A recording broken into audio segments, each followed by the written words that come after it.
Hello guys, দেখতে পাচ্ছেন আমাদের কাজ। এই যে এই কাজটা আদা গেছে, ওই কাজটা এই যে দেখতেছেন, এটাকে বলে হেয়ার কেরার। বাংলায় বলছে এটাকে আপনার চাবি। এটা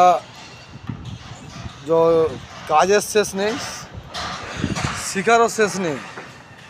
তো এটাকে আমরা বাংলা ভাষায় বলছি আমার চাবি, মানে একটা ঢালের সঙ্গে আরেকটা ঢালের সেটিং হবে, ওই জন্য এটা দেওয়া হয়েছে। এটা সব মিস্ত্রি করে না, অথচ জানে নাকি তাও বলতে পারছি না। হ্যাঁ, অনেকে জানে না, বা অনেকে অনেক রকমভাবে কাজ করে আর কি। এটা অনেক ইঞ্জিনিয়ারও আছে এরকম করায় না। হ্যাঁ, কিন্তু আমরা বর্তমান এখন আমি একটা নিজের পদ্ধতিতে এই সুইচটা বার করেছি। হ্যাঁ, এটা বাংলা ভাষায় বলে এটা চাবি। দেখেন কত সুন্দর হয়ে গেছে। একটা